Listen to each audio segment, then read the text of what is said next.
siguen apareciendo los alumnos, así que vamos a tomarnos 2 minutos más para que nadie quede sorprendido también.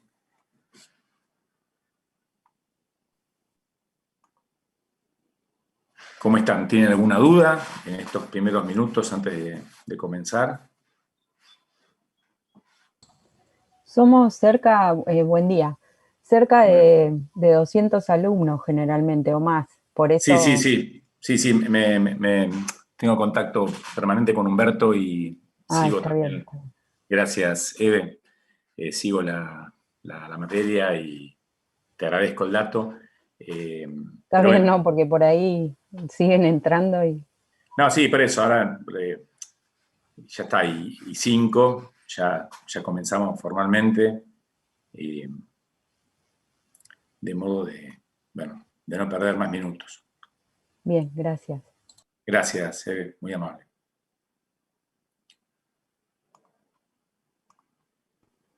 Patricio, te hago una consulta general antes que arranquen. Vos estás en la mesa de finales, si me podrías contar a grandes rasgos cómo es la metodología que están utilizando ahora, bueno, nos podías contar un montón.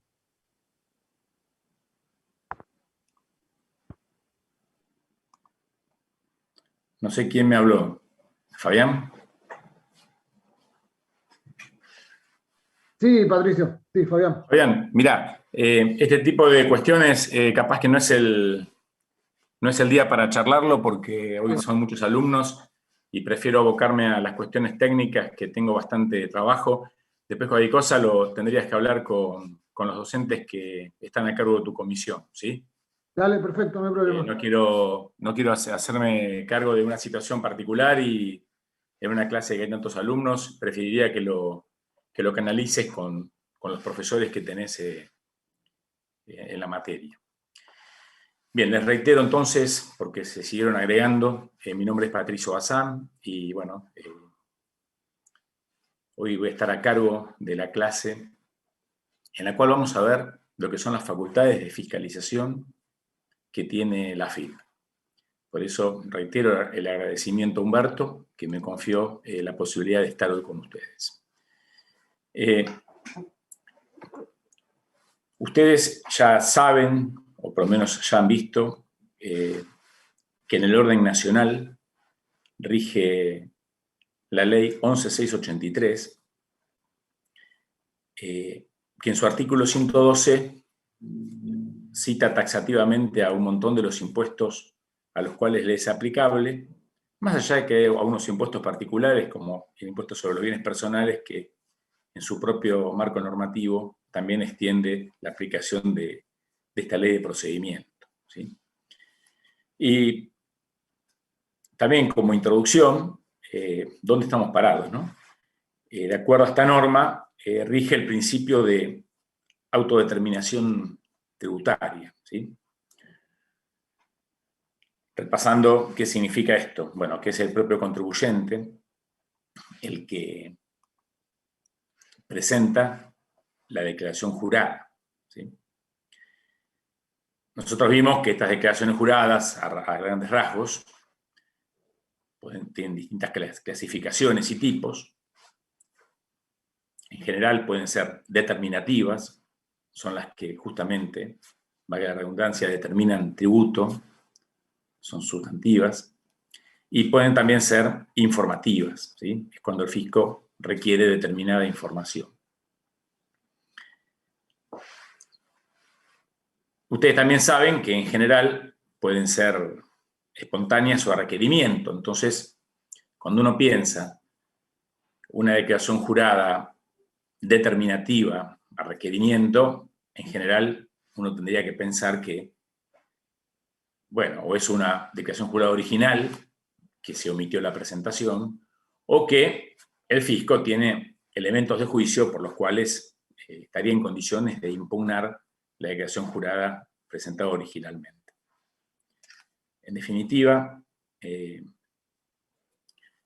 lo importante es que en un sistema donde la declaración del tributo corre por cuenta del propio contribuyente, es lógico pensar, y es lógico que nos encontremos con una ley de procedimiento que le otorgue justamente a la Administración Tributaria amplias facultades de fiscalización.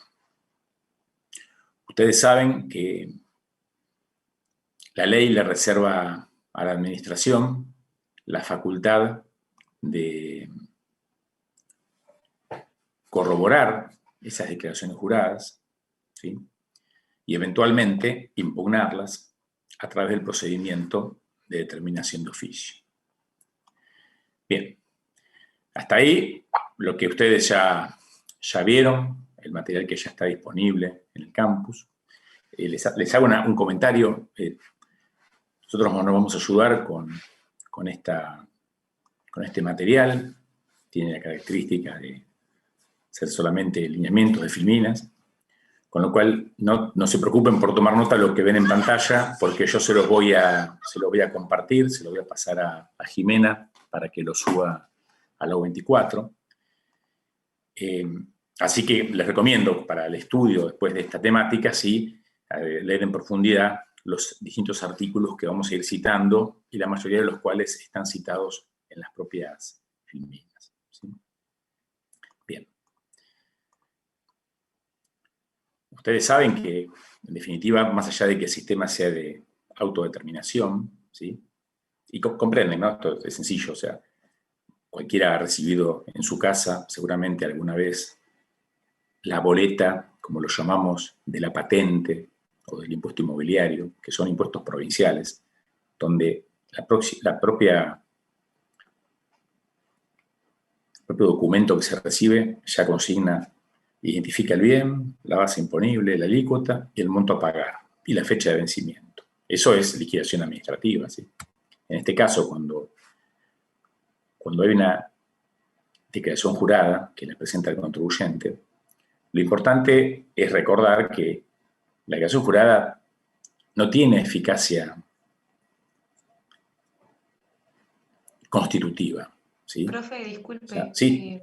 Hay un alumno que está en sala de espera. Sí, ya les digo, ya en unos minutos no voy a poder estar, porque no me aparece a mí ya, no tengo. A mí no me aparece ninguno. Te agradezco, pero no me aparece Bueno, ningún ahí le alumno aviso. en sala de espera. Gracias. Ahí sí, ahí Melanie Silva. Gracias, avíseme cualquier cosa. Pero bueno, ya me tengo que concentrar en la clase. Ya. Igual no había nadie, ¿eh? Me aparece en un bordecito de la pantalla. Te agradezco por el dato. Entonces les decía que, en definitiva, la declaración jurada lo único que hace es cuantificar una obligación tributaria y la transforma en una obligación líquida y exigible. Por eso decimos que tiene eficacia declarativa, no constitutiva, porque en definitiva la obligación tributaria nace al momento de generarse el hecho imponible. Por supuesto, desde el momento que se presenta la declaración jurada, al ser deuda líquida y exigible, si hay impuesto determinado e impuesto a pagar, es donde la AFIP ya puede, se le despliegan todas las facultades que tiene para ejecutar el cobro de esos tributos. Bien. Está claro que no es voluntario, no es un sistema voluntario, y también que hay intereses contrapuestos, debido a que el pago de tributos, por supuesto que afecta al patrimonio de cualquier sujeto, con lo cual siempre va a haber intereses contrapuestos, lo cual también juega un rol importante en la relación fisco-contribuyente, ¿sí? Todo esto que estamos charlando, les reitero, es el fundamento o la causa por la cual nos vamos a encontrar con las amplias facultades que tiene el fisco para fiscalizar.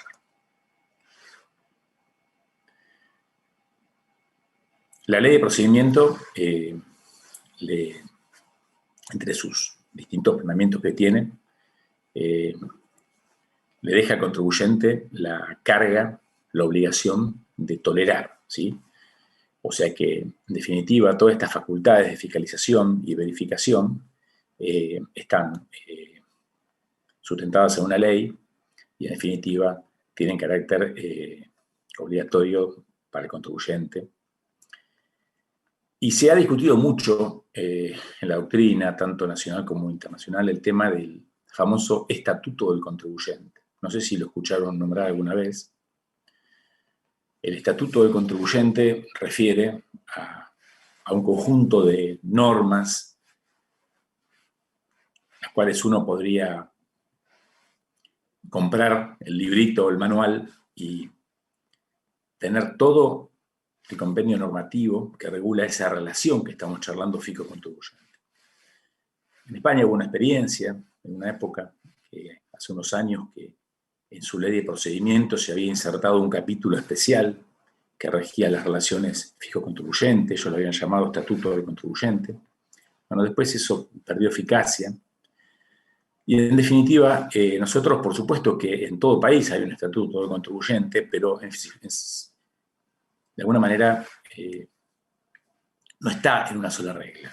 No es que nosotros vamos a una librería y lo podemos comprar, sino que se forma, por un lado, teniendo siempre a la Constitución Nacional como la ley suprema, luego a la ley de procedimiento, a la ley de procedimientos administrativos, la 19.549, las resoluciones generales, por supuesto la jurisprudencia, etcétera, etcétera, etcétera. ¿Sí? O sea que tenemos un gran complejo normativo que nos va a permitir entender todas las particularidades de la relación fijo-contribuyente.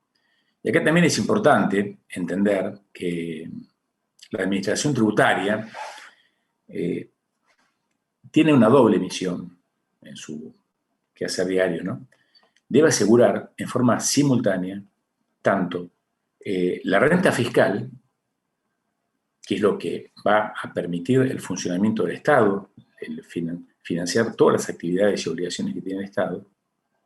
Entonces, por un lado, debe asegurar la renta fiscal y, por otra parte, los derechos de los contribuyentes.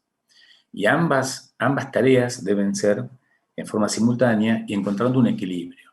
Por supuesto que en este equilibrio existen tensiones, existen algunos espacios de tensión, y ahí es también donde vamos a referirnos durante la presente clase. En la tarea general que tiene una administración tributaria, podemos pensar que tiene dos grandes funciones, ¿sí? Por un lado, facilitar el cumplimiento tributario, ¿sí? Y por otro lado, inducir al contribuyente a que cumpla.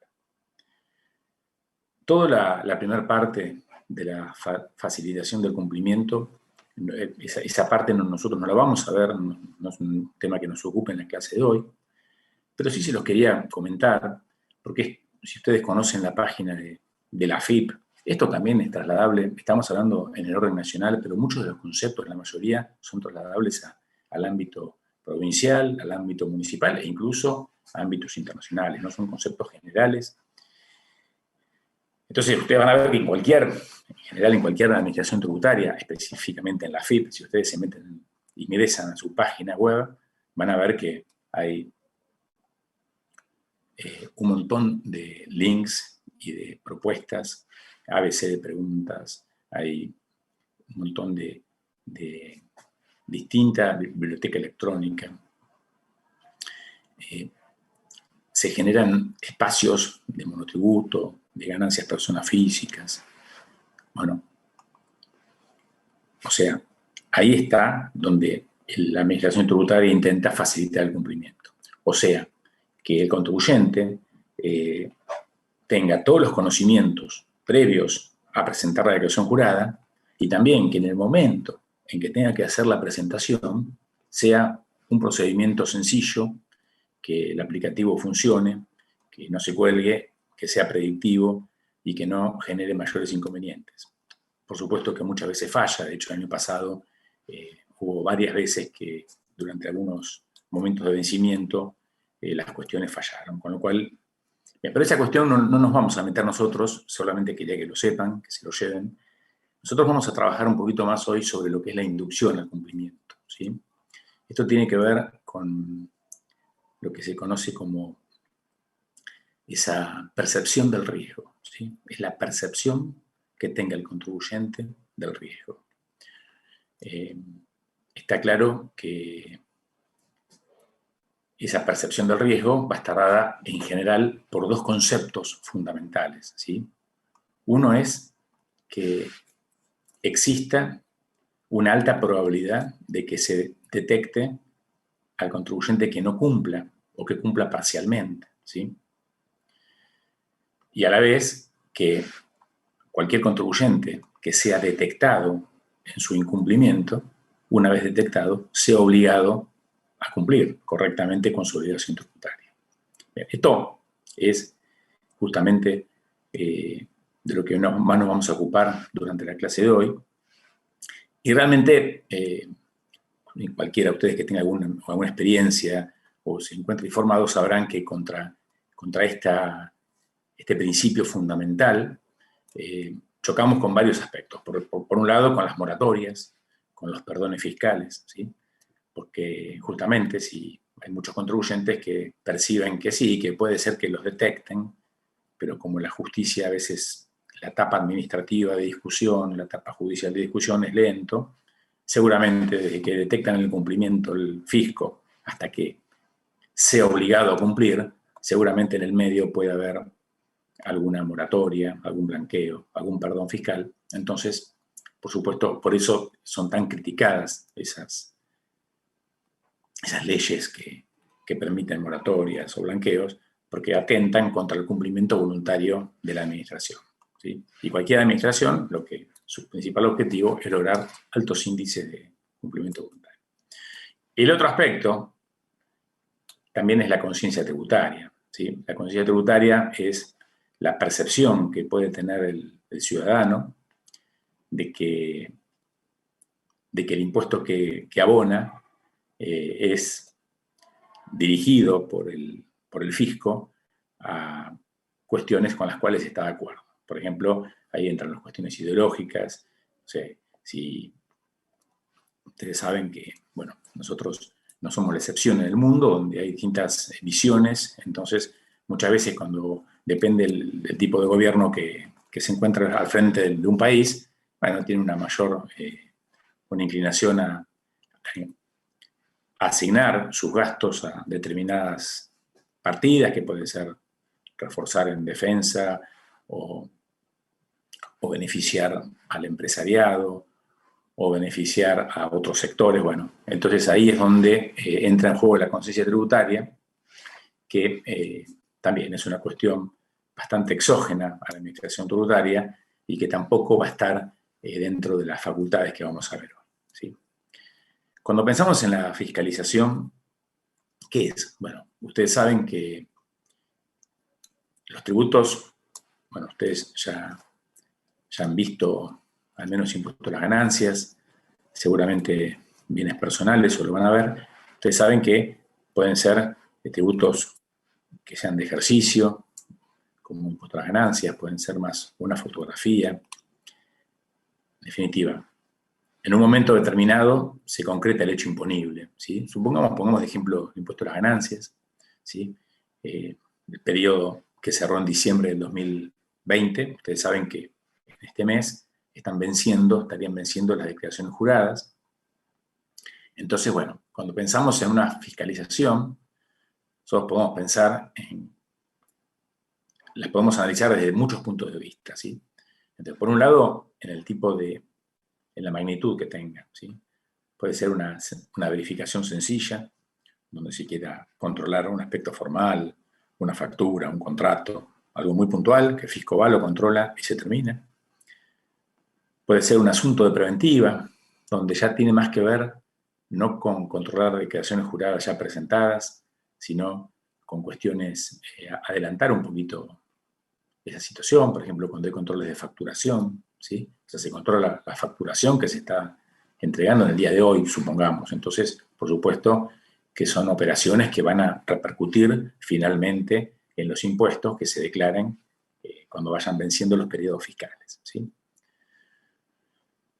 Pueden ser controles preventivos, por ejemplo, parar camiones en la ruta, controlar el transporte de mercadería, etc. O pueden ser un poquito más profundas, ya sea modular, cuando se va a verificar todo un rubro de una declaración jurada, ¿sí? o ya profundas, ¿no? Son fiscalizaciones que se llamaban históricamente integrales, donde se mira en general ya aspectos sustanciales y bastante coordinados de toda la determinación del impuesto. Aparte pueden ser fiscalizaciones que se lleven a cabo también a través de algún acuerdo que tenga el fisco en forma simultánea, que se esté fiscalizando al grupo económico, tanto, por ejemplo, en Argentina, como a las acciones que tiene ese grupo económico en el extranjero.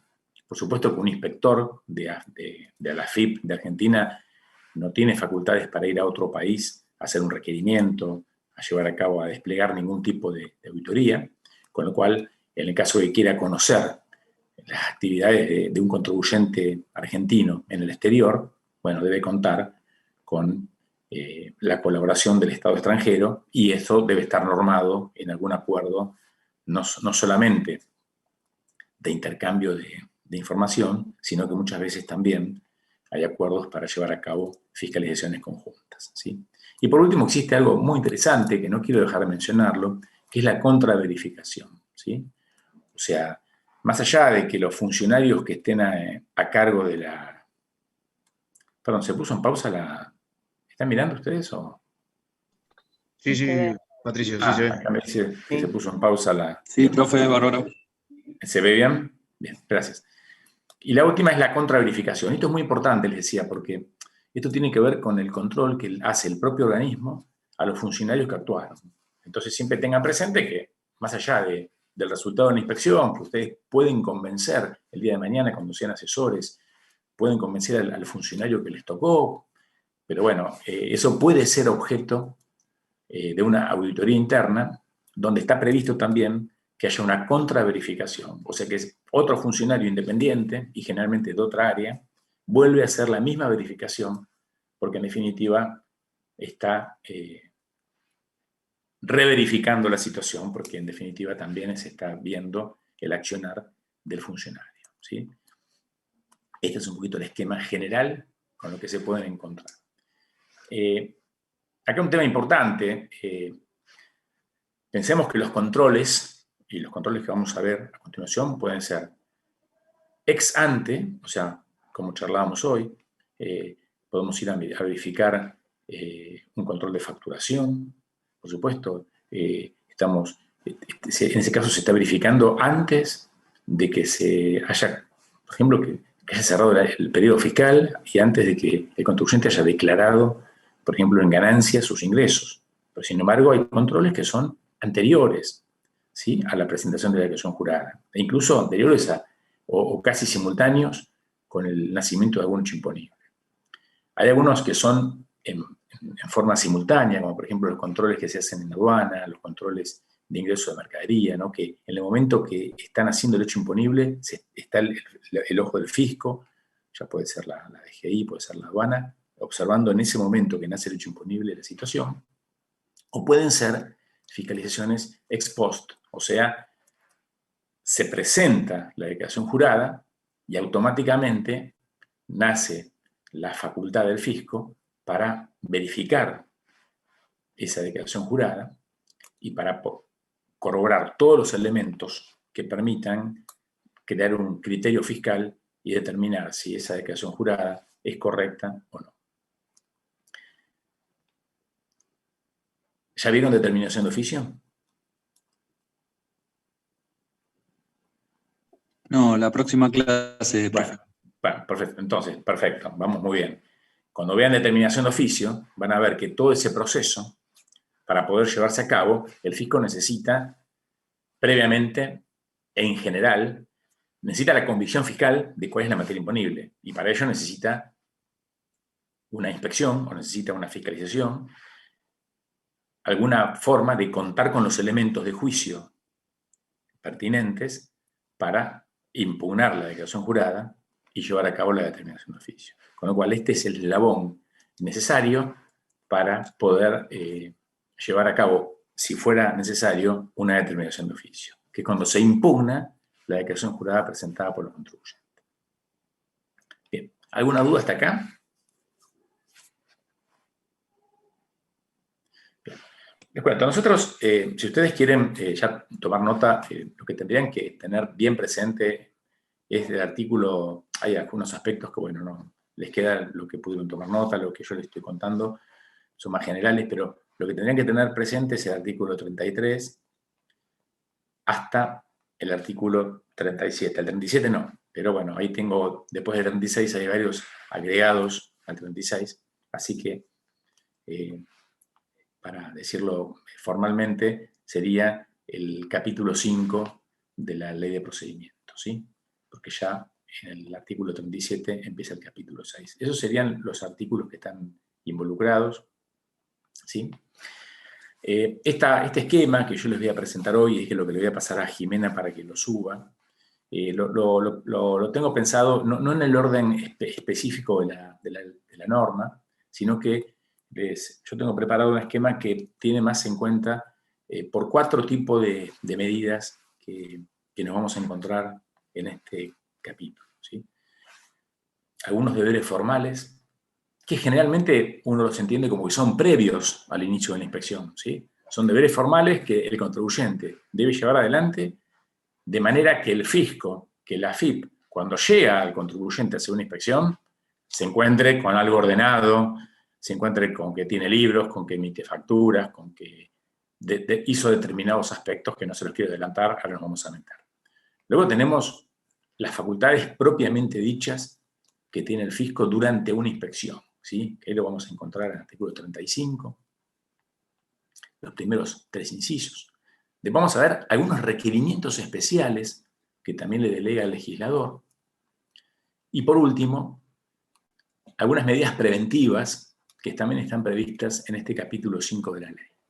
Ya les adelanto que estas medidas, si bien son llamadas preventivas, son muy criticadas por la doctrina y muchas veces también impugnadas por la justicia, porque consideran que se le pone el ropaje de medida preventiva y en realidad son sanciones encubiertas, ¿sí?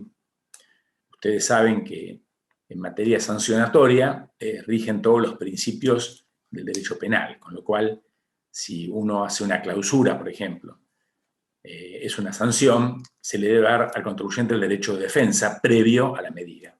En cambio, si uno hace una clausura preventiva, porque se entiende que es preventiva, que no es un fin sancionatorio, sino que, por ejemplo, se quiere prevenir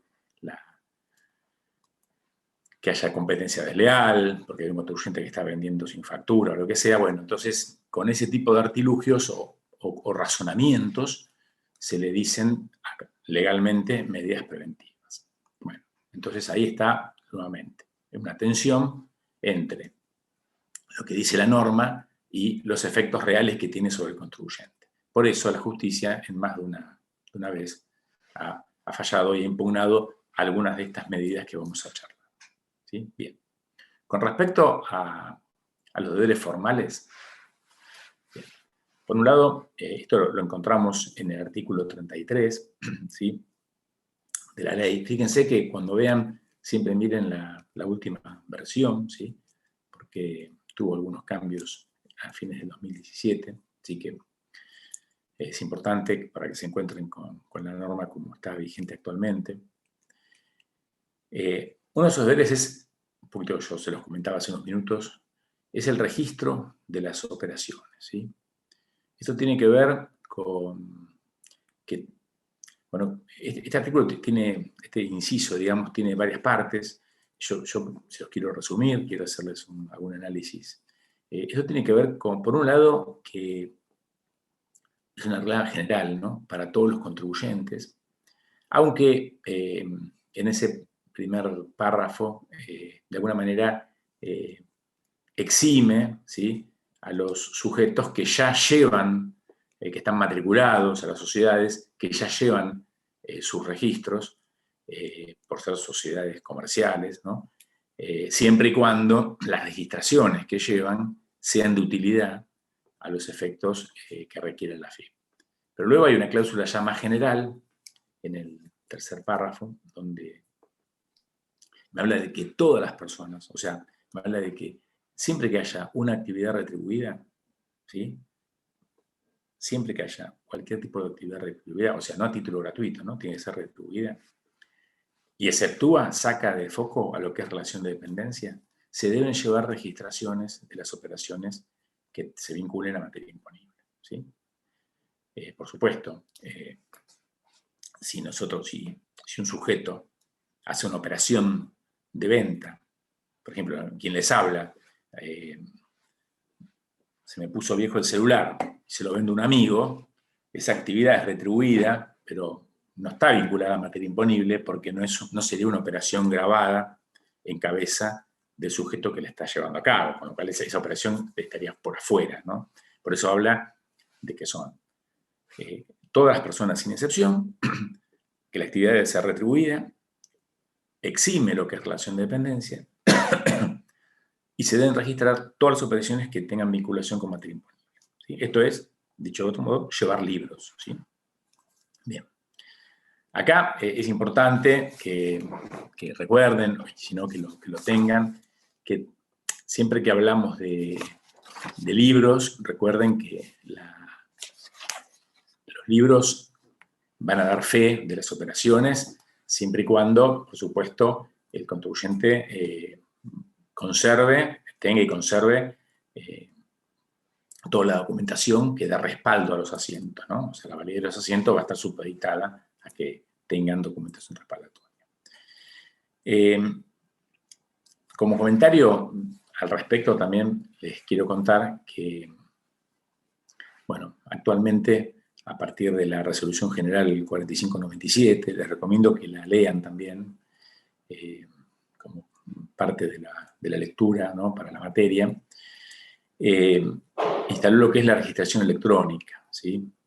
Ustedes saben que, bueno, en los últimos años se ha ido avanzando en todos estos aspectos, con lo cual, bueno, es importante porque es ya prácticamente todo lo que es, ya saben que hace unos años se instauró lo que es la factura electrónica, ya generalizada, bueno, ya estamos también con la registración electrónica.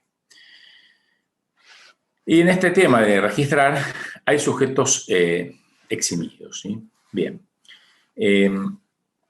Los sujetos eximidos es una facultad que le delega el legislador para que la AFIP pueda eximir a determinados sujetos en función de su tamaño económico, de alguna otra consideración, ¿sí? ¿Conocen algún sujeto que esté eximido de llevar libros o registros?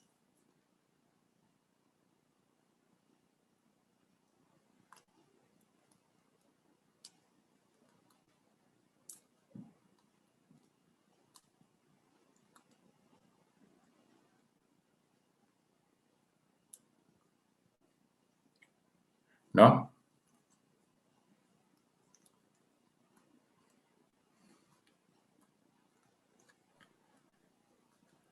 Un empleado en relación de dependencia, profe. Claro, bueno, por supuesto. Sí, ahí no se confundan, ¿no? Porque, por supuesto, que un empleador debe llevar registros laborales, ¿no? Del empleado. O sea, acá estamos hablando de lo que son, lo que no, el que no lleva registros es el empleado, por supuesto, ¿no? O sea, tiene una actividad retribuida, pero no va a llevar un registro. Bueno, pero por ejemplo, los monotributistas, o sea, deben emitir comprobantes, pero por ejemplo... Algunas unipersonales. ¿Cómo? Algunas unipersonales. Algunas sociedades unipersonales. Sí, no, en general son personales, salvo que sea un monotributista, deben llevar. Pero bueno, el caso concreto es, y de la registración electrónica, hay también algunos sujetos eximidos, así que con eso, después cualquier cosa véanlo en la 4597 para poder llegar a toda la temática que tenemos, ¿sí? O sea, hoy no estamos, ¿El responsable en cripto, profe, debe llevar también? Disculpe. ¿El Sí, responsable claro. en cripto también? Sí, el responsable en cripto, sí. Todas las personas o entidades que lleven algún tipo de actividad retributiva. Bien. Retribuida, sí, por supuesto. Es general para todos los contribuyentes, ¿sí? Hay excepciones. No entendí cuáles no están eximidos. ¿Cuáles son los eximidos por la AFIP, entonces?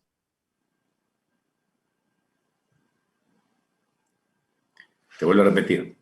La ley de procedimiento lo que dice en el tercer párrafo del artículo 33, que la AFIP podrá limitar la obligación en función del tamaño económico, ¿sí?, de las personas, por ejemplo, monotributistas, ¿sí? Pero también efectuar mayores o menores requerimientos de acuerdo a la actividad, servicio, por ejemplo, ¿no? Porque no es el objetivo, si no tenemos que tener una clase entera viendo registración, pero no es el objetivo, pero, por ejemplo, para los sujetos que las empresas de impuestos internos, por ejemplo, deben llevar libros especiales de registración de cantidades físicas de entradas y salidas de productos. Entonces, de acuerdo al tipo de actividad y al tamaño, el legislador, en el artículo 33, en el tercer párrafo, le otorga a la AFIP esa posibilidad de hacer una menor o una mayor exigencia. Bien. En el mismo artículo, otro de los deberes formales que tiene el contribuyente es emitir comprobantes, ¿sí? También en el mismo párrafo se permite a la AFIP eximir de esta obligación a determinados contribuyentes por el tamaño económico. En realidad, esta situación en su momento tenía algún sentido porque se eximía a los sujetos que por ventas menores a 10 pesos, ¿sí?, que no tengan controlador fiscal, y que sean monotributistas. Bueno, esto en realidad hoy son algunos de estos importes que nunca fueron actualizados. Y en lo que es emisión de comprobantes, bueno, si nos vamos para atrás, tendríamos la 3419, la 3118, año 90, cuando se pasó de, bueno, la historia es muy larga. Después tuvimos la 1415, la RG100. Ustedes saben que hoy conviven distintos sistemas, pero en general el sistema que ya se ha generalizado es lo que es la factura electrónica, ¿sí? Con respecto a toda la documentación, ¿sí?, no solamente la documentación, esto tendremos que ir al segundo párrafo de este artículo 33, ¿sí? O sea, volvemos al segundo párrafo. De toda la documentación, ¿sí? No solamente de los comprobantes que se otorguen, ¿sí?, sino de toda la demás documentación relacionada con la materia imponible. Lo que dice este segundo párrafo es que se debe conservar por 10 años, ¿sí? Incluso aclara que excepcionalmente se podría hacer por un plazo mayor a 10 años. Bueno, esto es la ley, ¿sí? Luego el decreto va un poco más allá, en su artículo 48, y determina que toda esta documentación respaldatoria debe ser conservada por 5 años después de operada la prescripción, ¿sí? Bueno, está claro que bueno, esto ha sido entendido pacíficamente por la doctrina como una extralimitación reglamentaria, porque ya cuando vean prescripción, ¿no vieron, no, todavía? No, todavía no. Bien. Ustedes saben que la prescripción de un tributo, ya que estábamos con ganancias, sigamos con ganancias, por ejemplo, ganancias cierre 2020, la declaración jurada vence en mayo. La prescripción se empieza a contar desde el 1 de enero del 1 de enero del año siguiente al vencimiento de la declaración jurada, con lo cual ganancias 2020 tenemos que empezar a contar desde el 1 de enero del 2022, ¿sí? Porque la declaración jurada se presenta en 2021, 1 de enero siguiente es 1/1/2022, ¿sí? 22, 23, 24, 25 y 26. Bueno, después si ustedes hacen las cuentitas van a ver que los 5 años después de operar la prescripción es un poquito más que los 10 años que determina la ley. Esto es el típico ejemplo de una extralimitación del Poder Ejecutivo cuando reglamenta la norma, ¿sí? Bien. Y esto tiene mucha importancia con las facultades de fiscalización, porque en definitiva, cuando el fisco quiere formar su convicción fiscal, quiere determinar si la materia imponible autodeclarada es correcta o no, se va a basar, entre otras cosas, en toda la documentación respaldatoria de que el contribuyente que dé cuenta de las operaciones que fueron, que influyeron en esa determinación de la materia imponible. Antes, vamos un segundito, ¿no? Cuando el artículo 33 dice 10 años o excepcionalmente un plazo mayor, en general, acá posiblemente se refiera a otro tipo de cuestiones, ¿no? Que realmente sean excepciones. ¿Se les ocurre una excepción por el cual un contribuyente deba conservar por más de 10 años algún tipo de documento, algún tipo de contrato?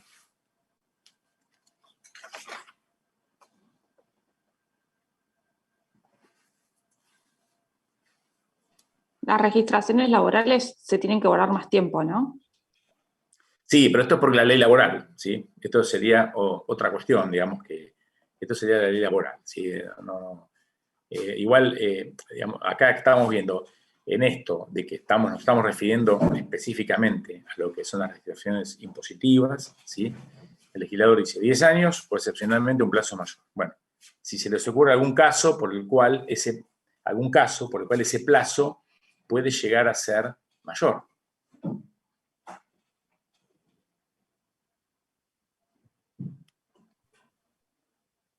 ¿No? Sí, si sirviera como prueba en juicio, de un juicio que todavía está sin resolver, por ejemplo. Sí, bueno, ahí habría que ver el caso particular, está bien tu línea de pensamiento. Yo me refiero a algo más sencillo. Por ejemplo, si estamos pensando en comprobantes que den cuenta de la adquisición de bienes amortizables, ¿sí? Y que entonces esa amortización impacte o bienes inmuebles, ¿no? Que impacte en más cantidad de ejercicios, ¿sí? Entonces, bueno, lo mismo si hay operaciones o contratos cuyos efectos jurídicos y o económicos trascienden a los periodos en curso. Entonces, por supuesto, que para esos tipos de documentación el contribuyente va a tener que guardarlo, no por esos 10 años, porque justamente tienen trascendencia tributaria en años futuros, en años siguientes. ¿Sí? Bien, a modo de ejemplo, nada más. Tenemos, si ustedes... Profe, disculpe. Sí. Prescripción ganada sería lo mismo que la pérdida del derecho a fiscalizar por parte del fisco. Sí. No, Juan, no me quiero... no, cuando vos escuchaste seguramente la renuncia, la prescripción ganada, porque ese término seguramente viene ahí. La prescripción es un instituto que lo van a ver, con lo cual no quiero adelantar contenidos porque no tiene sentido, no voy a llegar con lo mío, pero lo que ocurre es que, está bien tu pregunta, se los voy a comentar así a modo general porque creo que es muy pertinente. Se presenta la declaración jurada, ¿no? Entonces, por un tema de seguridad jurídica, en aspectos penales, en aspectos comerciales, civiles, en casi todo lo que regula el derecho, existe el Instituto de la Prescripción. El Instituto de la Prescripción, como fin genérico, tiene lo que intenta es dar algún tipo de seguridad jurídica, digamos, de que en algún momento, digamos, que no todo sea reprochable en el tiempo in eternum, ¿sí? Prescriben hasta a veces los delitos, ¿no? En general, bueno, casi todos los delitos, hay muy pocos que son imprescriptibles. De materia tributaria no es excepción. Entonces, el contribuyente presenta la declaración jurada, bueno, va a haber un plazo, que en principio son 5 años, pueden ser 10 si el contribuyente no es inscrito, hay distintas, digamos, Tiene algunas variantes, por supuesto, ¿no? Merece otro tipo de estudio más profundo, pero el concepto que me estás preguntando es que una vez que transcurre el plazo de la prescripción, de acuerdo a todos los... ya el fisco pierde la posibilidad, no tiene eficacia para poder intentar cobrar algún tributo adeudado. Ya no lo puede hacer. ¿Sí? ¿Esa era tu pregunta? Sí, seguramente lo Justamente asocié a prescribe eso. la capacidad del fisco de impugnar esa declaración jurada y cobrar el monto o intimar el monto, la diferencia determinada. Bien. Profe, Entonces, el periodo de tiempo para conservar, disculpe, la documentación no está relacionado con eso. O sea, son 10 años, pero no está relacionado con eso. Sería como el valor de prueba de la documentación. Lo decís Lo que estamos hablando ahora. Lo decís a nivel de reflexión.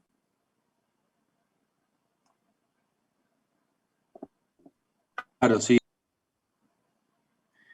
Sí, bueno, por eso te digo, no quiero seguir avanzando, está bien lo que estás pensando, pero la prescripción para contribuyentes no inscriptos es de 10 años. ¿Sí?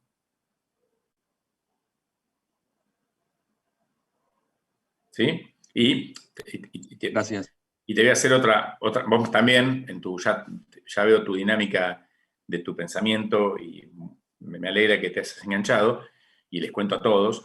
También vos podrías, Juan Ignacio, decirme, bueno, pero profe, entonces, igual no estamos, ¿no?, para cuestionar la ley en esta clase, pero está bien tu razonamiento, vos podrías plantear, bueno, pero entonces, ¿por qué el legislador no dice que lo conserven 5 años los que están inscriptos y 10 los no inscriptos? Bueno, porque en definitiva, la documentación, cuando hay una fiscalización, cuando el fisco va a solicitar una documentación, puede ser que quiera verificar al propio contribuyente o que quiera verificar a un tercero.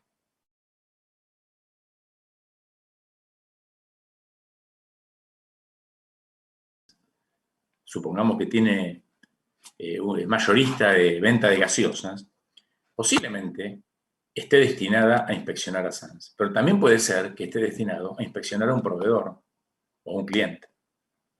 ¿Me seguís? Bien. Perfecto, profe, sí. Me alegro. Bien.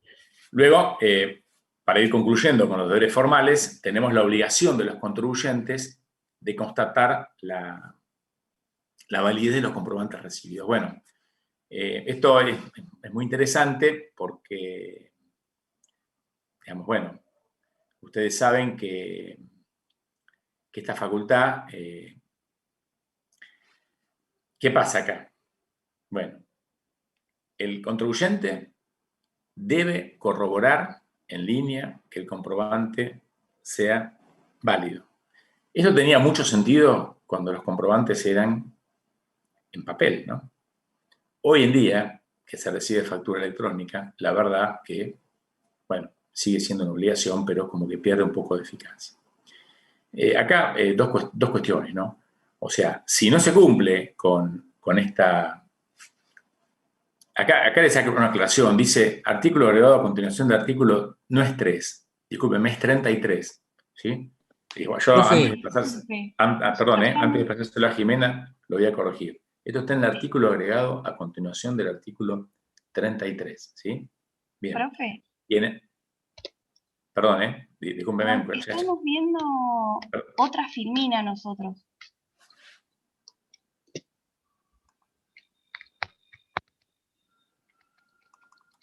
¿No pasó? ¿Ahí sí?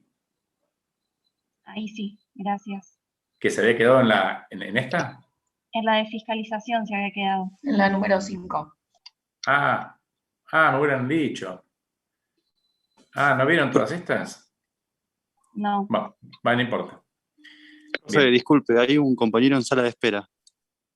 No tengo a nadie, gracias. No hay nadie. ¿No hay nadie? Avisale que no. Bueno. Ahora le aviso. Gracias. Gracias. Bien, bueno, disculpen, por eso les pregunté hoy, porque a mí me aparecía un mensajito que se había discontinuado, pero bueno, Bueno, listo. Igual nada, estaba un poquito para que lo vean, ¿no? Acá estaban planteadas los 4 esquemas, lo que vamos a ver, ¿sí? Los 4, cómo dividimos el análisis. Ahí hemos estado un poquito algunos detalles de cada uno del registro, la fuente donde está, la resolución general, el artículo 33, en la emisión lo mismo, las distintas resoluciones principales que rigen. En la conservación de documentación también, toda la cita de los distintos artículos que citamos, esta comparación que hicimos entre el decreto y la ley, y ahora estamos ya en esta constatación, que lo que les decía es que no es el artículo agregado a continuación del 3, es un error de tipeo, sino del 33, ¿sí? Es un pequeño artículo que dice, ahí sí tengo personas en sala de espera, que dice, da esta obligación de constatar la validez del documento que se recibe, y en el artículo 34, en el segundo párrafo, aclara esto de que en caso de no cumplir con esta constatación y reciban algún tipo de comprobante inválido, el contribuyente queda obligado a acreditar la veracidad de la operación que respalda ese documento. También quiero hacerle mención acá al decreto 477, que ratifica algo bastante lógico, es que aunque los contribuyentes cumplan con esa verificación de constatar la validez del comprobante que reciben, esto tiene que ver cuando uno recibe facturas de compra o de prestaciones recibidas, ¿no? Igual quedan sujetos a verificación de la AFIP. ¿Qué significa eso? Ustedes saben que, acá les quiero hacer una pequeña mención, esta obligación en su momento se incorpora a la ley por la gran proliferación de lo que son las facturas apócrifas, ¿sí?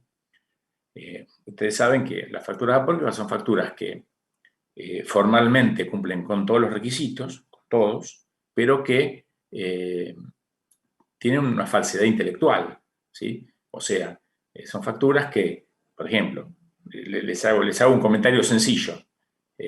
Yo voy a cargar nafta siempre a una estación de servicio, nunca me dan comprobante porque no tienen obligación.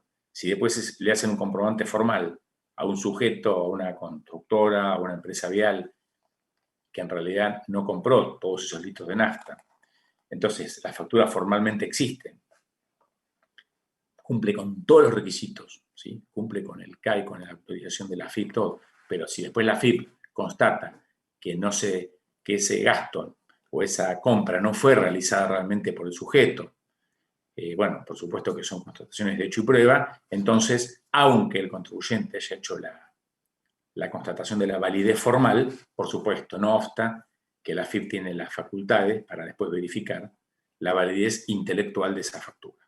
¿Se comprende?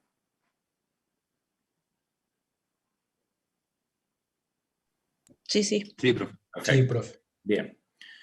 Y por último, para terminar con los deberes formales, me quiero referir a los medios de pago autorizados. Acá tenemos que ir al artículo 34 también, pero en el primer párrafo, donde yo acá se los voy a contar muy brevemente, tienen las normas para después poder estudiarlo, para los exámenes. Acá tenemos 2 normas, ¿sí? El artículo 34 de la Ley de Procedimiento, que esto fue incorporado en el año 97, y por otra parte, la Ley Antievasión, que es del año 2000. Ambas normas prescriben la misma situación, o sea, que por todos los pagos que se realicen por más de 1.000 pesos, se obliga al uso de determinado tipo de medios de pago. O sea, en general, lo que no se puede es pagar en efectivo. Estos medios de pago, si ustedes leen el artículo 34, no están determinados.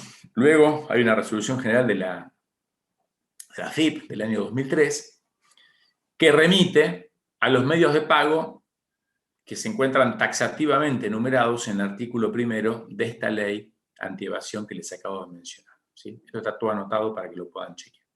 Entonces, ¿cuál es el efecto de no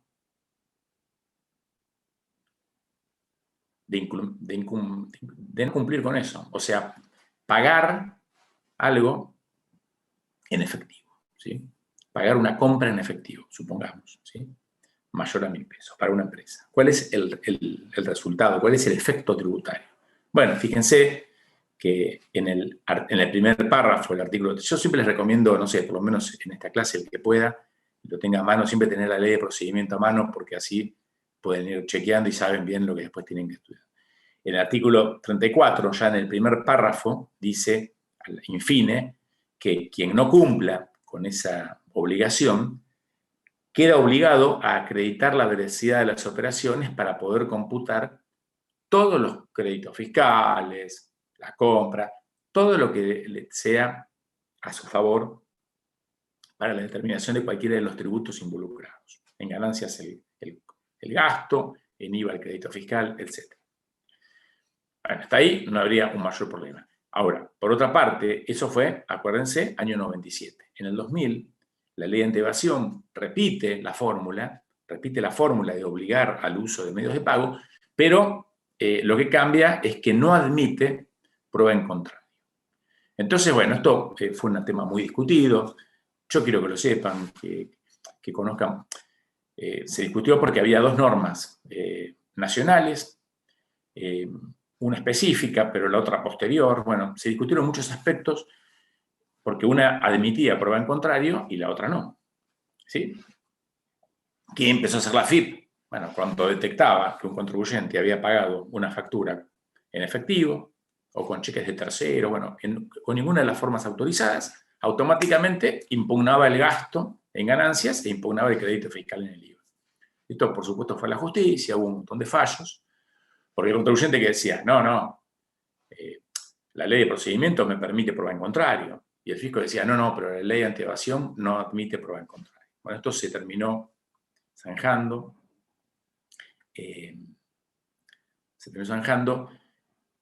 en la causa de la Corte Suprema de Justicia, en el año 2014, Miguel Ángel Mera, ¿sí?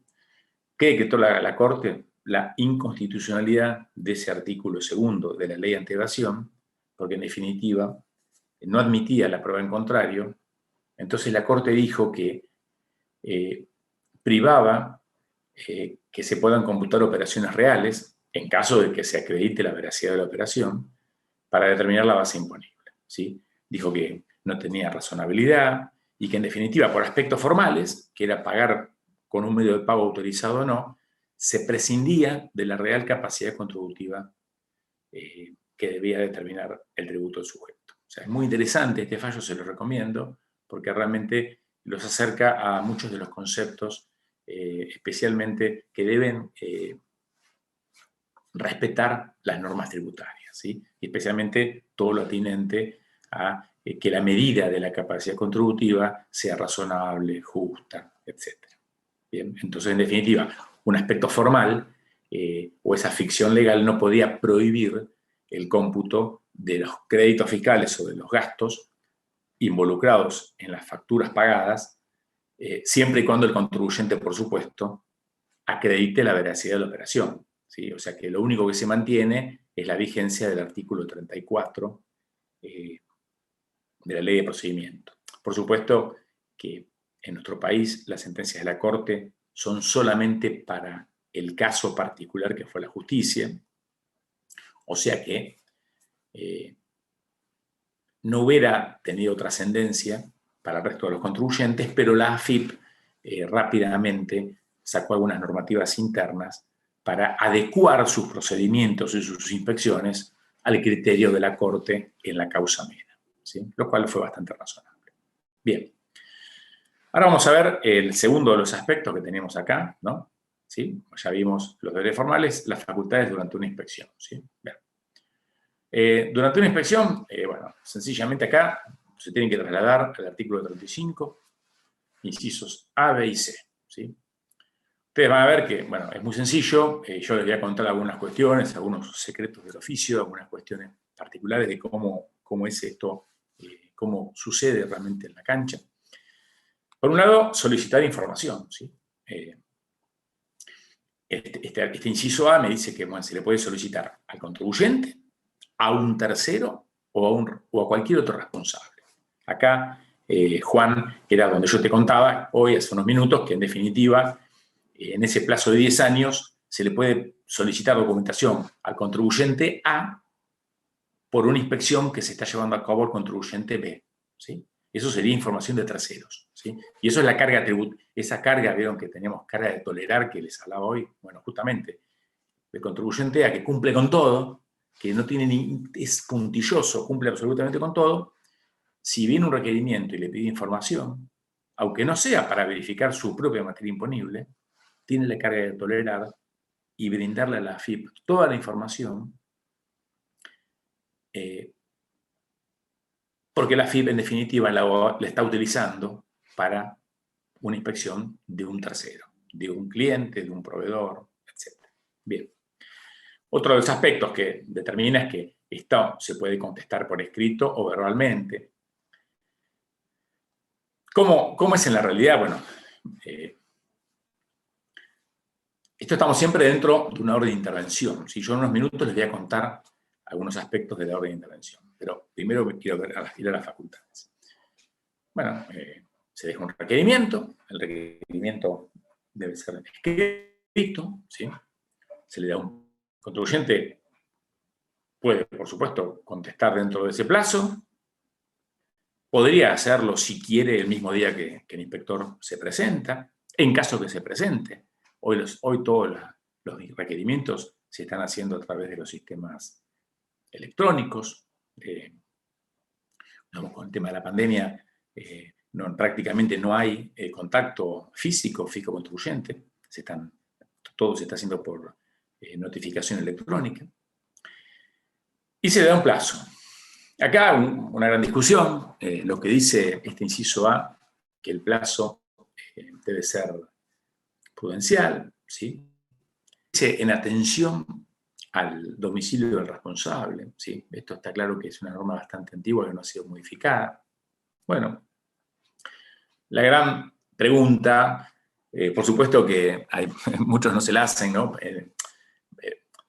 Toda la doctrina unánimemente considera que, en este caso, como no dice el plazo, dice prudencial, corren los 10 días que están previstos para cualquier plazo que dé una administración a un administrado en la Ley de Procedimientos Administrativos. Tienen que ir al artículo 1, punto 4, inciso E, ¿sí? De la Ley 19.549. Ahí sería la norma que actúa en forma supletoria. Yo sé que ustedes ese material lo tienen y lo vieron, de cuáles son las normas supletorias de la Ley de Procedimiento. O sea, cuando la Ley de Procedimiento no se ocupa de determinar, por ejemplo, en este caso, el plazo que deben tener los requerimientos, tengo que ir a la norma supletoria. Bueno, ustedes saben que la norma supletoria, o una de las normas supletorias, es la Ley de Procedimientos Administrativos. Entonces, la doctrina en general considera que corresponde la aplicación supletoria y que el plazo debe ser de 10 días hábiles. Ahora bien, la AFIP no considera esa misma situación y es normal que dé plazos menores. Me ha tocado esa situación, se pueden dar 48 horas, 5 días hábiles, 10 días.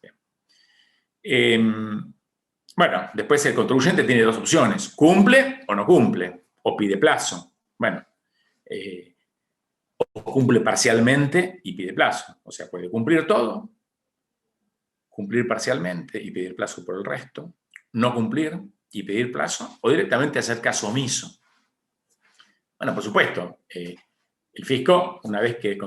El fin del fisco es hacerse de la documentación, ¿sí? No estar cobrando multas. Pero bueno, tiene la herramienta de que si no se cumple, tendrá todo el régimen sancionatorio para tratar de aplicar una sanción por el incumplimiento, ¿sí?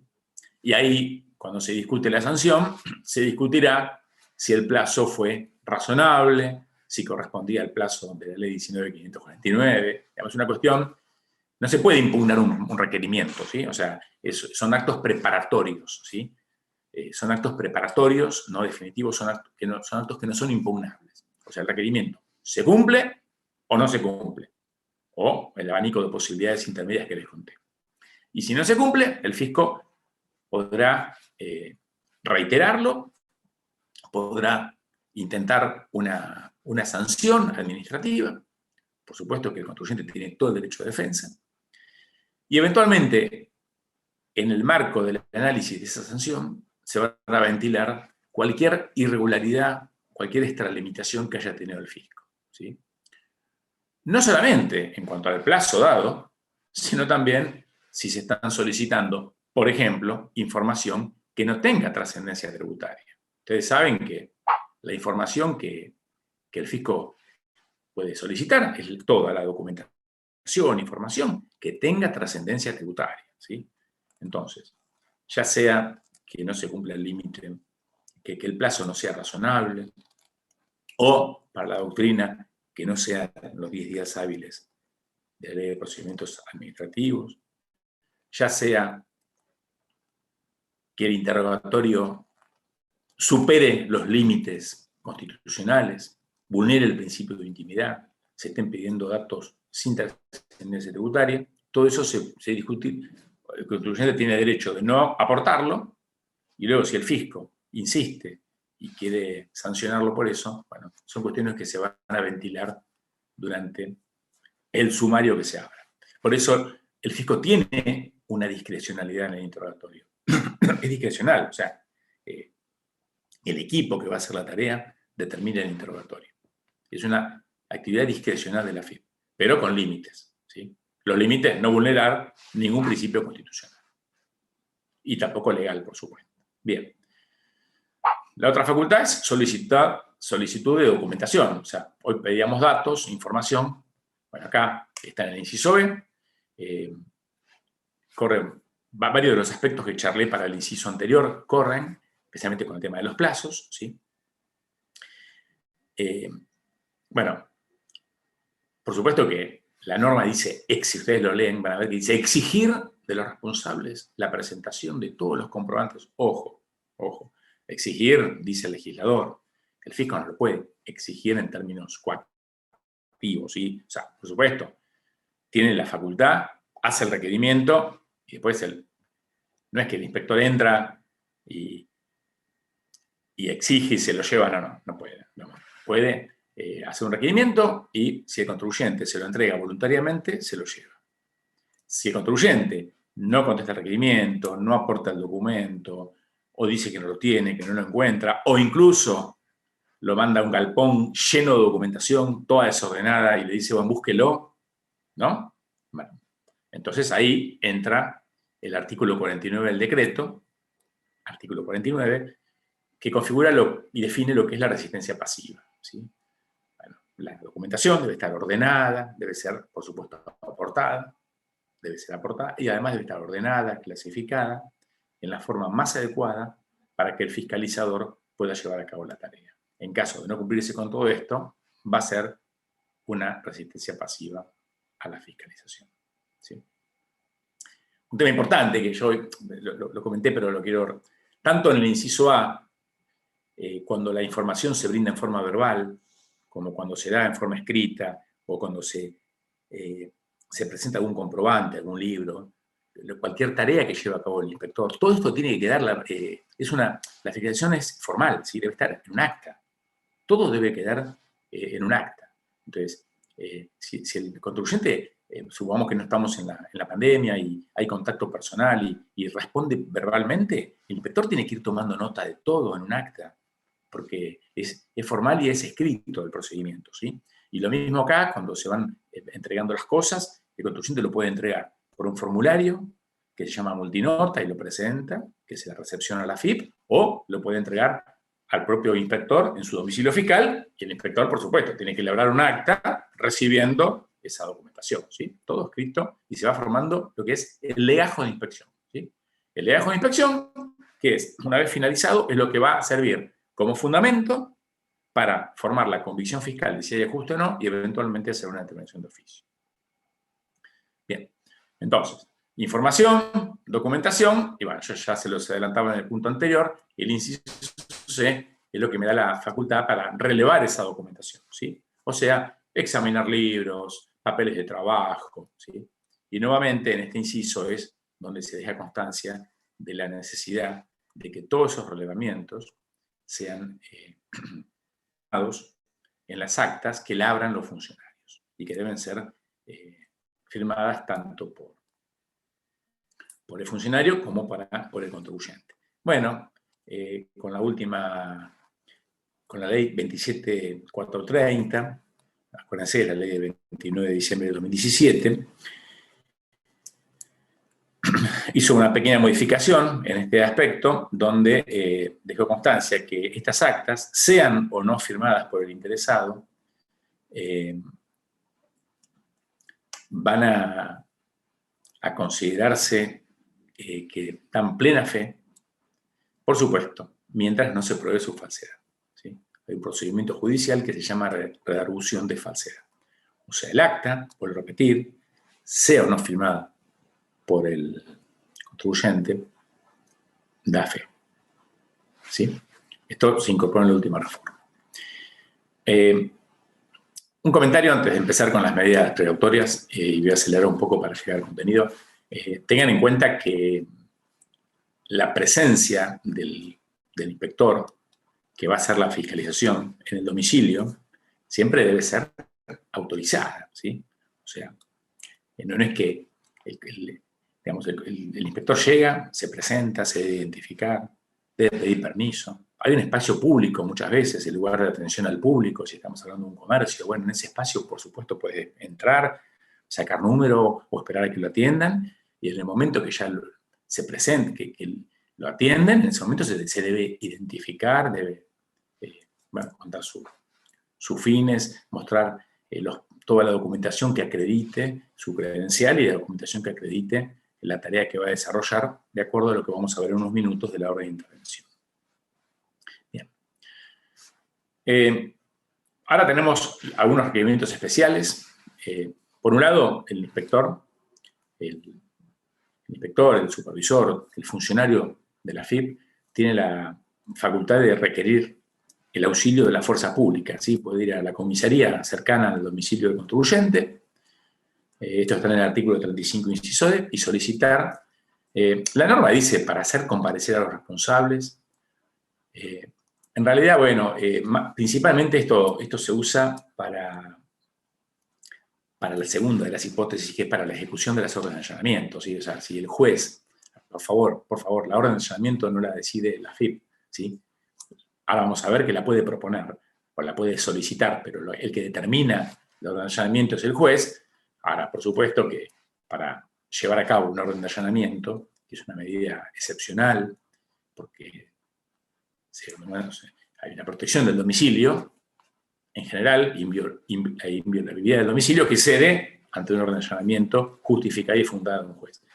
Si se ejecuta, si se otorga esa orden, por supuesto que ahí es un caso típico en el cual se debe pedir auxilio de la fuerza pública. Otro caso también, y que no se les quiero dejar de comentar, es, por ejemplo, cuando se van a hacer controles de ruta, ¿sí? Controles de traslado de mercadería, para ver si van con los remitos y con la facturación correspondiente. Bueno, imagínense si se ponen 2 funcionarios en una ruta para ver camiones, los pasan por arriba. Bueno, ahí también se pide el auxilio de la fuerza pública para detener a los camiones y hacer los operativos de control de documentación, ¿sí? Bien. Recabar orden de allanamiento, bueno, es lo que les contaba. O sea, en una investigación, el fisco considera que hay un delito, que un contribuyente tiene documentación respaldatoria que acredite ese delito, que los montos involucrados son montos relevantes, importantes, que hay peligro que esa documentación desaparezca. Bueno, hay un montón de condiciones que deben estar totalmente fundadas, se debe indicar el lugar y se le solicita al juez nacional competente. Bueno, es una medida excepcional que no va a ser por una mera sospecha o porque tienen que haber situaciones extremas, ¿sí? Donde el juez realmente se convenza porque esta medida excepcional debe cumplir con todos los parámetros del Código Procesal Penal de la Nación, que están en su artículo 224 y siguientes, y un poquito que yo se los resumía con aplicación tributaria, ¿no?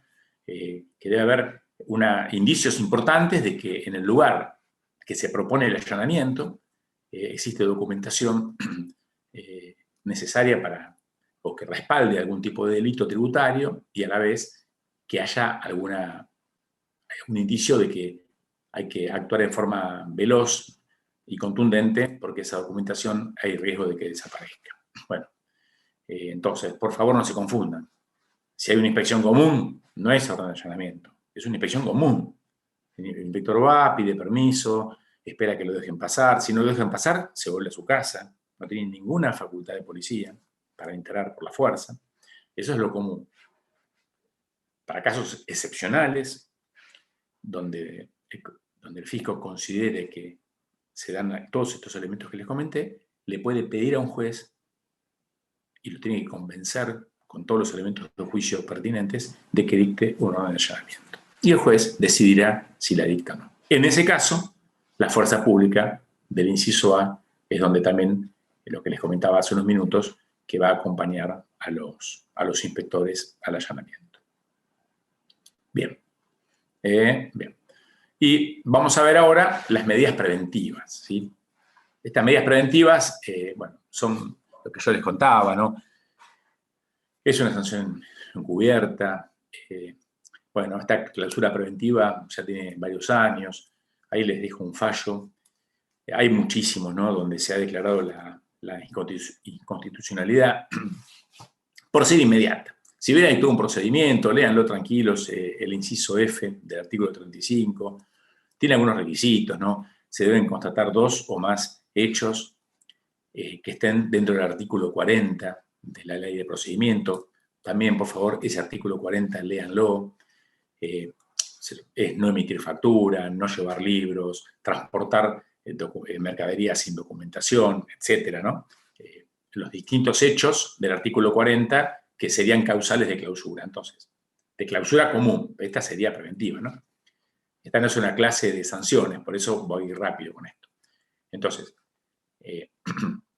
si se constatan por parte de la AFIP, constatar que es que un funcionario haya constatado en un acta 2 o más hechos de los tipificados en el artículo 40.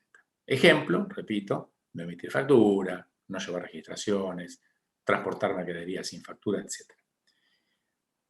Que exista un grave perjuicio, y además, ¿no?, debe existir un grave perjuicio, o sea, debe tener relevancia estos hechos, y aparte, el responsable debe registrar antecedentes por haber cometido la misma infracción dentro de los 2 años. Por supuesto, cuando hablamos de haber cometido la misma infracción, debe ser un caso firme, ¿sí? Debe tener sentencia firme. Bueno, en ese caso, entonces procedería esta clausura preventiva. Mírenlo porque está bueno que lo lean, así también se van acostumbrando a la técnica legislativa, porque tiene toda una digamos, no es largo, ¿no? La verdad que son incisos cortos. Bien. La otra medida preventiva es, que yo la llamo preventiva, podemos discutirlo, es la actuación del agente fiscalizador encubierto, como lo llama la doctrina. Esto está en el inciso 35G. Por favor, léanlo y se los cuento. Ustedes habrán ido a algún bar, a algún restaurante, incluso capaz que algún profesional de la salud, que a veces uno se sienta, toma un café y capaz que cuando se va, es normal que en algunos lugares sí, en otros lugares no le entregan el comprobante, la factura, ¿sí? Lo mismo si compran un bien. Bueno, entonces, esto es muy difícil para la AFIP constatarlo. Entonces, bueno, se incorporó esta figura en el artículo 35, inciso G. Esto fue incorporado en el año 2005 por la ley 26.044 y fue reformado por la 27.430, ¿sí? Bueno, esto en definitiva es que van a ir al menos 2 funcionarios, ¿sí?, que deben estar autorizados por un funcionario especial de la AFIP que tenga rango de juez administrativo, ¿sí? No es un juez, es un rango dentro de la AFIP de un funcionario que se lo nombra como juez administrativo. Entonces, ese funcionario debe autorizar a estos 2 o más funcionarios de menor rango a que se presenten en un contribuyente y hagan una fiscalización encubierta. Siempre esta autorización que hace el juez administrativo debe estar fundada en algún tipo de antecedente fiscal, ¿sí? Se ha discutido si una denuncia anónima constituye, es muy común, ¿no?, que levantan el tubo y denuncian, tal bar no me quiso emitir factura, o tal médico, bueno. Se ha discutido en la justicia si una denuncia anónima se puede o no considerar un antecedente en contra del contribuyente que justifique esta medida excepcional. Entonces van los funcionarios, por supuesto, vestidos de fajina, pueden ir con buzo, con pantalón, digamos, no van con el ropaje de funcionarios, van encubiertos y se presentan, supongamos que, bueno, compran el bien o toman el café, compran el suéter, la camisa y pagan, consumen si es un bien consumible y se retiran. Salen del local y si no se les emitió el comprobante, vuelven a ingresar, se identifican y labran un acta de constatación que debe tener todas las formalidades del artículo 41 de la ley 11.683, les recomiendo que lo lean también, y justamente esa acta va a servir no para la clausura preventiva que vimos, sino para la clausura común general del artículo 40. ¿Sí? Bueno, hay críticas al régimen, se considera que es una actuación simulada y que en definitiva se terminaría sancionando a un sujeto por una operación que en definitiva fue una mentira. Imagínense si compró una camisa, entraron de nuevo y por supuesto la operación se debe anular, se reintegra el dinero y la operación se anula, con lo cual, bueno, es una situación, bueno, si fue un bien consumible, bueno, en ese caso no hay forma de devolverlo, pero el fiscalizador encubierto es un régimen que se usa mucho para el narcotráfico, ¿vieron? Cuando agentes de las fuerzas de seguridad se entrometen dentro de las organizaciones delictivas. Y ahí, bueno, está bastante sustentado por toda la doctrina, porque la gravedad de los delitos justifica esta medida como encubierta, este tipo de medida. Ahora, para los aspectos fiscales, la gran parte de la doctrina consideran que es algo desproporcionado, ¿sí? Personalmente, considero que es una medida que, por lo menos desde el punto de vista práctico, tiene mucho efecto y contribuye a la percepción del riesgo del contribuyente, ¿sí? El contribuyente, al menos en la decisión de emitir o no factura, o sea, de pagar o no tributo, porque factura no emitida es tributo no ingresado, entonces también puede tener el riesgo de ser detectado en ese tipo de manera. Por último, me voy a referir a una facultad que le concedió el legislador a la AFIP, también con la última reforma. La verdad que esto ya lo venía aplicando la AFIP, ¿sí? Esto tiene que ver con, también la 27430 lo incorporó, esto no existía. Tiene que ver con algunas medidas preventivas que se llaman contra la evasión tributaria, ¿sí? Hay antecedentes porque también se hablaba de que son sanciones encubiertas. Cuando un contribuyente no cumple con el pago de algo, cuando no presenta alguna declaración jurada, cuando no cumple un requerimiento, bueno, determinadas conductas del contribuyente, ¿sí? Puede tomar medidas preventivas, por ejemplo, limitar la condición de inscriptos de los contribuyentes. O sea, se llama bajar la quit, ¿no? Suspender la quit. O sea, suspender la emisión de comprobantes o que esos comprobantes no tengan las condiciones para otorgar créditos fiscales, vieron los comprobantes M, bueno. Este régimen, la verdad que era muy criticado por la doctrina y la jurisprudencia le empezó a dar la razón a los contribuyentes porque decían que se basaba en una norma de la AFIP. Luego, al tener rango legal, de alguna manera, las críticas continúan porque se entiende que son sanciones encubiertas, pero al menos ahora sí tiene rango legal, les reitero, está en el último inciso en el H del artículo 35. Acá no lo coloqué. Bien. Ahí, si ustedes lo miran, fíjense que lo bueno es que existe un reclamo que puede hacer el contribuyente que se llama reclamo de disconformidad, ¿sí? O sea, este reclamo se presenta ante la misma FIP y tiene efecto devolutivo, ¿sí? Bueno, excepto en lo que es bueno, capaz que ustedes no lo conocen, pero en definitiva la sanción sigue y después tendrá efecto devolutivo. Lo bueno es que debe ser resuelto en el término de 5 días, ¿sí? A veces me preguntan y me dicen, sí, pero lo va a resolver la misma FIP que dispuso la medida preventiva, bueno, pero por eso le dan en la ley un plazo exiguo de 5 días para que resuelva, y esa decisión se considera definitiva, pero se va a poder impugnar a través del recurso que está previsto. Está igual en el artículo, en el inciso H, en el artículo 23 de la Ley de Procedimientos Administrativos, ¿sí? La 19.549. Esto está en la última parte del inciso H del artículo 35.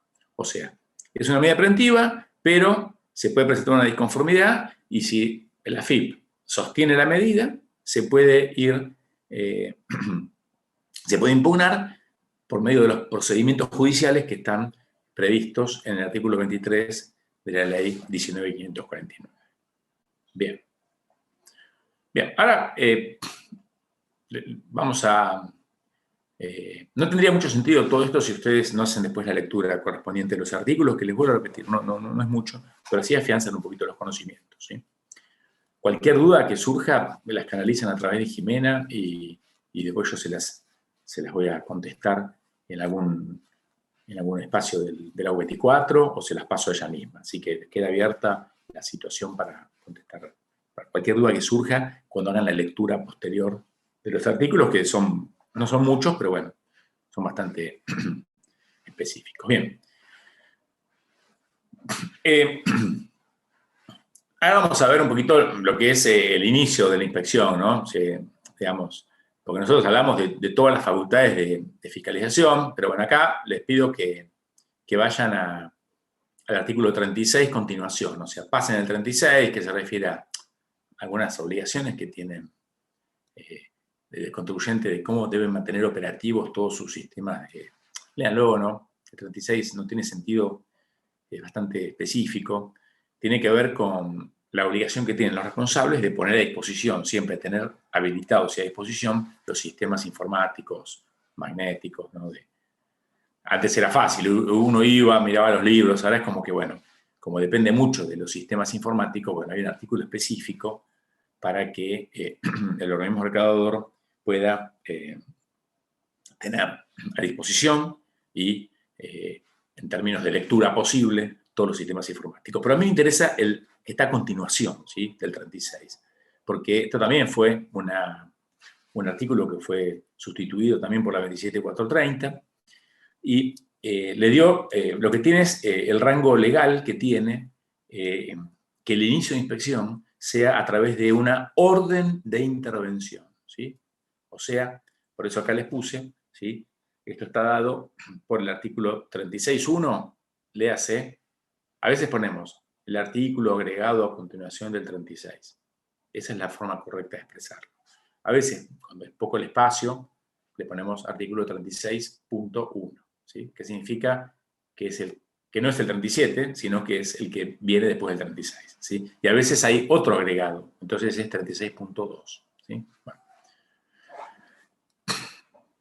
Había algunas, por ejemplo, el Tribunal Fiscal había fallado antes de que se incorpore esta obligación legal, había fallado, por ejemplo, en el caso Ribota, porque, bueno, no se había identificado, o sea, hay una cuestión, o sea, por el derecho de defensa que tiene el contribuyente, por las posibles consecuencias que tenga una inspección, siempre la jurisprudencia ponía como condición para que la inspección sea válida que se le haya notificado al inicio los periodos fiscales que se van a fiscalizar, en los impuestos, ¿sí? Los funcionarios que iban a actuar, etc. La oficina que iba a llevar a cabo la tarea. Y había casos que el fisco, por supuesto, había instrucciones internas por las cuales se debía notificar una orden de intervención.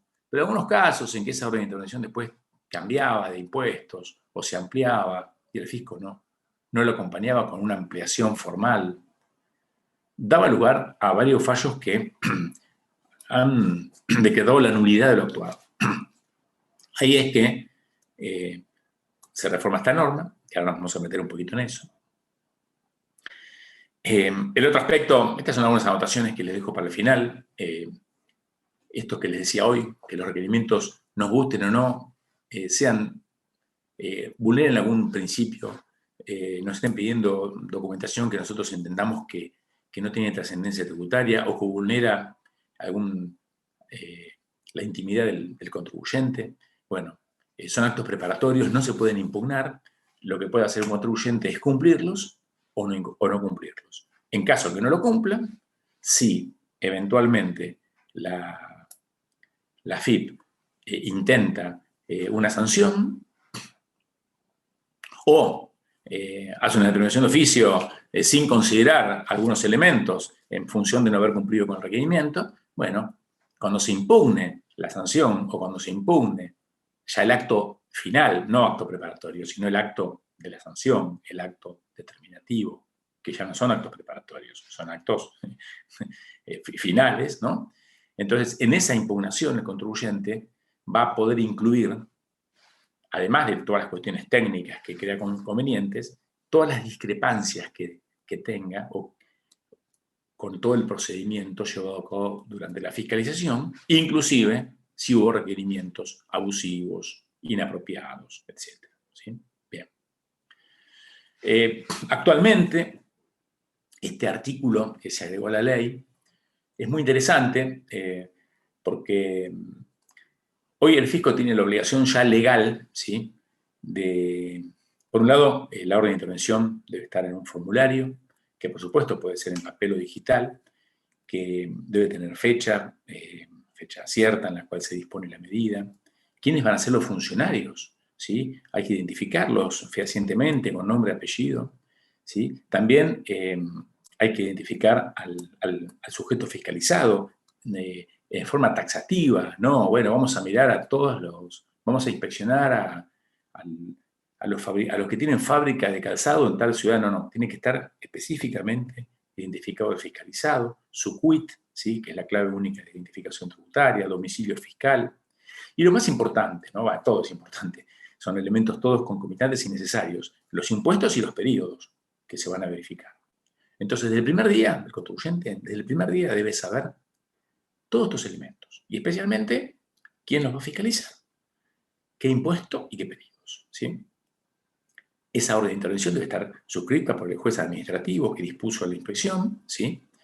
Por supuesto, con carácter, con fecha previa al inicio del procedimiento. O sea, el procedimiento no se puede iniciar si no está la orden de intervención suscrita por el funcionario que la decidió, ¿sí?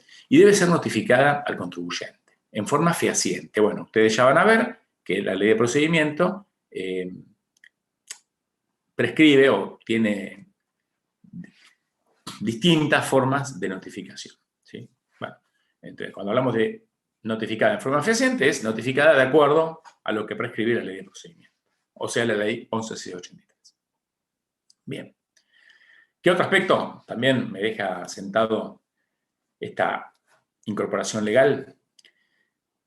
Que toda ampliación que sea, por ejemplo, iniciamos una inspección y decimos vamos a fiscalizar impuesto a las ganancias 2020, y se le notifica, y en el transcurso de la inspección los funcionarios se dan cuenta que la situación que están observando también se repetiría en los periodos no prescriptos, o sea, en 2019, 18, 17, y también en el IVA. Entonces, si siguen trabajando y en definitiva se van a formar la convicción fiscal, no solo de ganancia 2020, que fue el periodo inicial que estuvo incluido en la orden de intervención, sino que además lo van a extender a otros periodos del mismo impuesto o a otros impuestos, se debe hacer una ampliación que debe reunir todos los mismos requisitos que mencionamos anteriormente. O sea, debe ser notificado fehacientemente, identificado los nuevos periodos que se van a inspeccionar, los funcionarios, etcétera, etcétera, etcétera. ¿Sí? Bien, después fíjense que hay excepciones, ¿no? Hay algunas excepciones en las cuales el fisco puede estar eximido de notificar esta orden de intervención. Esto está en el segundo artículo agregado a continuación del 36. ¿Sí? ¿Cuáles son? Bueno, a veces son cuando sean medidas de urgencia que sean solicitadas por algún juez en el marco de la ley penal tributaria, ¿sí? Cuando sean requerimientos a terceros, hoy lo que les comentaba hoy a Juan, o sea, cuando van al contribuyente A pedir la información de un tercero, bueno, en ese caso también estaría eximido porque no se está inspeccionando un periodo del contribuyente visitado, con lo cual el fisco está eximido de elaborar la orden de intervención. Solamente se libraría el requerimiento y se informaría, por supuesto, que es en virtud de una inspección que se le está llevando a otro contribuyente, ¿sí? Bien, bueno, en general, esos serían, en esos casos, por supuesto, hay que informar de la situación del contribuyente y también mencionar a los funcionarios que se van a hacer cargo de la requisitoria, ¿sí? Esto está en el 36, en el segundo, a continuación del 36. Bien. Esto también se los dejo como para que lo tengan. Una inspección origina situaciones, ¿sí? Por un lado, les cuento, o sea, previamente a una inspección existe todo un proceso silencioso y que el fisco hoy dispone de una amplia cantidad de información de todos nosotros, por todos los regímenes de información vigentes.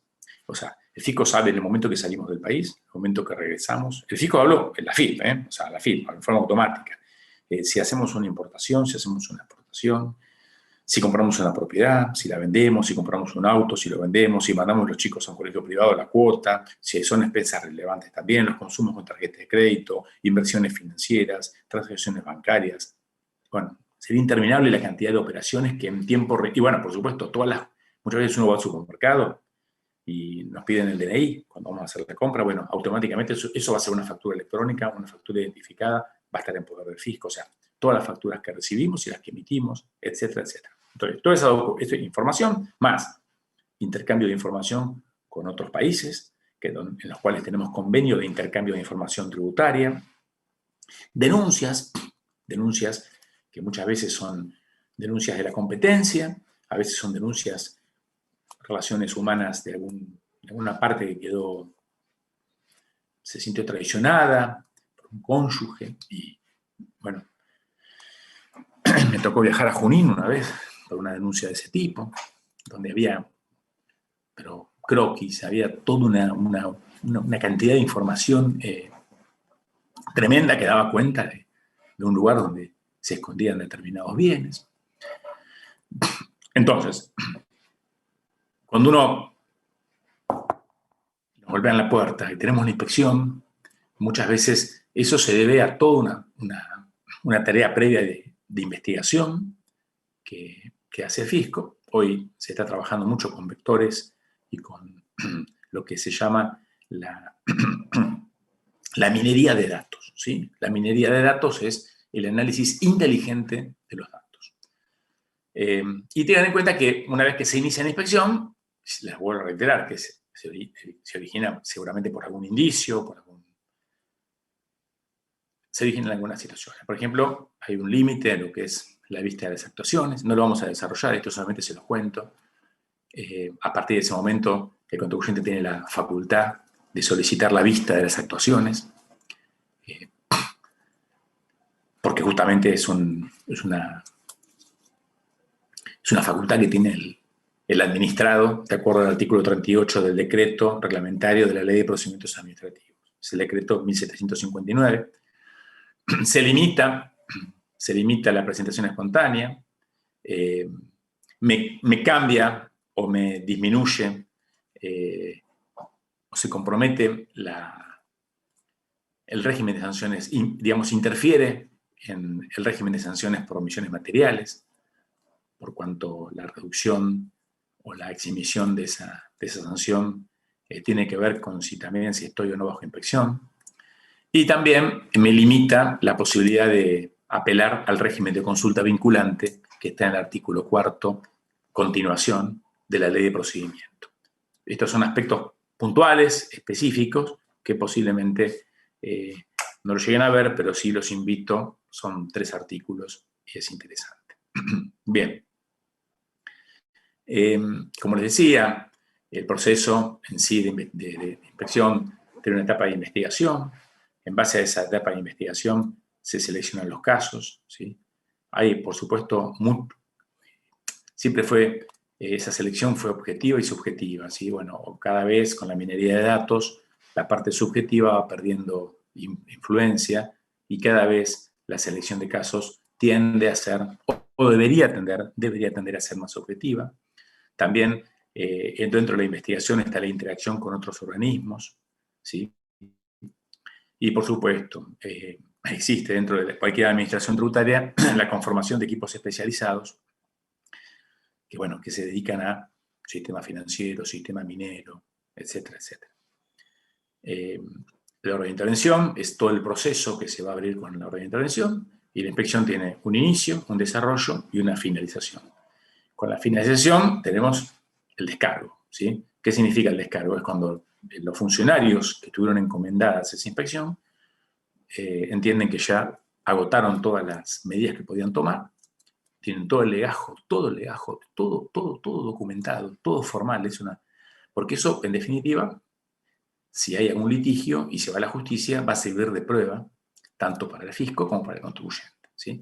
Siempre les recomiendo que, si algún día atienden una inspección, toda documentación que el fisco les entregue o que ustedes les entreguen al fisco, se guarden un ejemplar en su propio legajo, cosa de que el contribuyente tenga el mismo legajo de inspección que tiene el inspector. Y por eso, hoy les contaba que a partir de que se inicia una inspección, el contribuyente tiene derecho a tomar vista una o más veces durante la inspección. Y eso es importante porque entonces, en algún momento, cuando promete la inspección, al tomar vista del expediente, puede tomar contacto con algunos papeles de trabajo, algunos elementos que el fisco posea y que no hayan sido ventilados durante la inspección y que pueden ser importantes para la defensa o para saber cómo va la situación. Cuando está la finalización, hay 3 posibilidades, ¿sí? Que el inspector diga, bueno, está perfecto, la verdad que está muy bien lo que estaba declarado.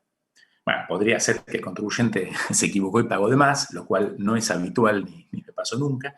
O lo más común es que, no sé si lo más común, pero lo que va a tener consecuencias para la próxima clase que ustedes tengan es cuando el inspector, los funcionarios, determinan una obligación tributaria mayor a la declarada. O sea, determinan que hubo omisión de impuestos. En ese caso, antes de finalizar la inspección, se le propone lo que se llama la vista previa, ¿sí? Se le propone al contribuyente los papeles de trabajo, en toda la explicación, durante la inspección, por favor, durante la inspección, se le propone que ajuste, ¿sí? Normalmente se le dan 5 días. Y al contribuyente, la verdad que si se llegó al final de la inspección, generalmente si el contribuyente tiene intenciones de arreglarlo, generalmente lo ajusta durante la inspección. Pero bueno, muchas veces el contribuyente prefiere esperar a que finalice la inspección. Si no hay diferencias, bueno, muchas gracias por todo, se manda al archivo. Si hay diferencias a favor del fisco, se le notifican las diferencias durante la inspección, esto que se llama prevista, ¿no? Como el último contacto, inspector-contribuyente, en el cual se le pone de manifiesto las diferencias encontradas. Si el contribuyente lo ajusta, bueno, se terminó todo, no hay determinación de oficio y se archiva. En cambio, si el contribuyente no está de acuerdo con el criterio fiscal, no está de acuerdo, entonces no ajusta, se va a mantener firme en su posición, y el fisco, los inspectores van a tener que enviar todo ese legajo a otra área del organismo, a otra área que se llama determinaciones de oficio, donde se llevará a cabo el procedimiento que van a ver en las próximas clases con Humberto. Dos cuestiones, porque tengo que tomar examen a la 1, igual creo que hasta la 1, ¿no? ¿Tenemos? Sí, ¿no? Me dijeron de 11 a 1. Dos cuestiones más y cerramos. No hemos hecho ni un break de 1 minuto. Por un lado, una gran pregunta que me hace mucho, raro Juan, que no me preguntó, ¿saben lo que es discrecional, no? Es lo que es subjetivo, digamos, ¿no? Entonces, ¿la selección discrecional de contribuyentes está bien? Bueno, o sea, el fisco decide a quién fiscaliza y a quién no. ¿Y qué? ¿Pero cómo? Bueno, Contreras es un contribuyente que se sintió agraviado porque lo estaban fiscalizando a él y no estaban fiscalizando a algunos de los proveedores y también a alguna de la competencia que tenían relación con la temática por la cual estaba siendo fiscalizado. Entonces fue a la justicia y dijo, esto es una discriminación. Están violando el principio de igualdad porque me siento discriminado, porque me están fiscalizando a mí y no están fiscalizando a tal, tal y tal y tal. En general eran proveedores, ¿no? Que se relacionaban con las operaciones cuestionadas. ¿Me siguen? Es un fallo, pero si lo quieren, después se lo piden a Jimmy y se los paso. Entonces esto, bueno, fue pasando por las instancias, llegó a la Cámara, a la Sala 5, se resolvió en el 2011, y lo que dijo la Cámara Nacional, ¿no? La Contencioso Administrativa Federal, que no existía en ese caso violación al principio de igualdad, ratificó el criterio de que no es posible que el fisco fiscalice a todos los contribuyentes al mismo tiempo, y que en definitiva, por supuesto que puede darse que en un caso haya algún acto o una finalidad discriminatoria, pero en ese caso es el propio contribuyente que presenta el recurso el que debe probar que en esa situación de fiscalizar a uno y no al vecino o no a sus proveedores, existe una finalidad discriminatoria. ¿Sí? Se los quería compartir, si les interesa.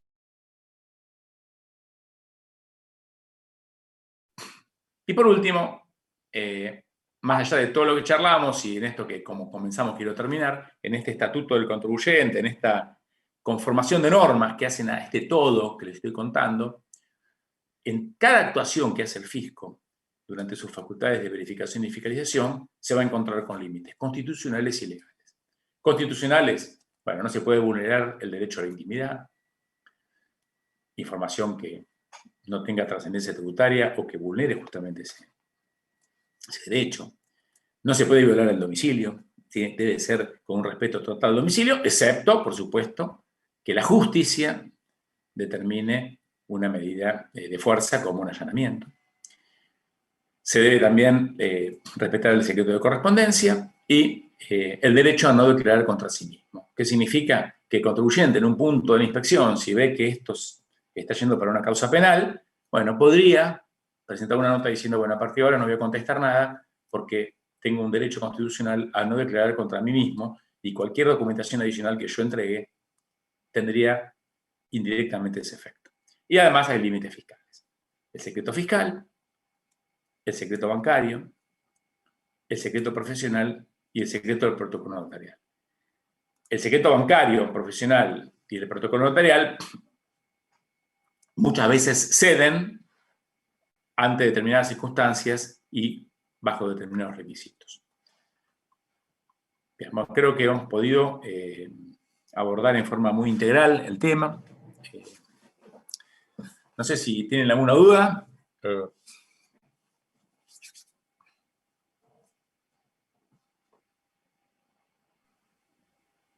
¿No? Una consulta. La inspección en épocas de no COVID, de no pandemia, los inspectores llegan a fiscalizar un domicilio a un contribuyente. ¿Yo en ese momento me puedo notificar y pedirle tiempo o decirle, bueno, mirá, venite sí, sí. Venir, claro.